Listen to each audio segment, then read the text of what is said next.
Hi guys, आपका स्वागत है एक न्यू वीडियो में। आज मैं आपको इस वीडियो में क्रिकेट साउंड इफेक्ट कहां से डाउनलोड करना है और उसको कैसे अपनी वीडियो में लगाना है सब बताऊंगा। तो वीडियो को लास्ट तक देखें, सब स्टेप बाय स्टेप समझाऊंगा। तो चलिए शुरू करते हैं। पहले आपको अपने गूगल को खोलना है और ये वेबसाइट खोल लेनी है और इसके बाद आपको cricket hitting sound effect search करना है। इसके कुछ ऐसा इंटरफेस आपको नजर आएगा। आपको इस पहले वाले पर क्लिक करना है और ये शॉर्ट हिटिंग इफेक्ट है। ये हिटिंग इफेक्ट आपको मिल गया। इसको डाउनलोड करने के लिए इस पर क्लिक करिए और डाउनलोड करने का ऑप्शन आ जाएगा।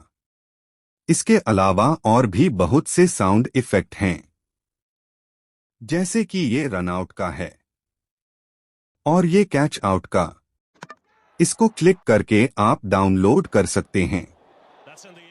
डाउनलोड करने के बाद आपको अपना एडिटिंग सॉफ्टवेयर खोल लेना है। आप जो भी चलाते हैं उसे खोल लीजिए।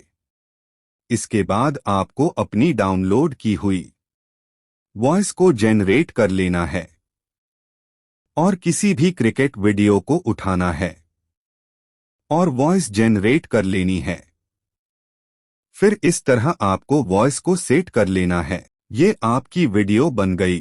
और अगर आपको ऐसी क्रिकेट की वीडियो फ्री में बिना कॉपीराइट डाउनलोड करना है तो कमेंट करो, मैं इस पर वीडियो लेकर आऊंगा। तब तक के लिए अगली वीडियो में मिलते हैं। वीडियो हेल्पफुल लगी हो तो वीडियो को लाइक करें और चैनल भी सब्सक्राइब करें।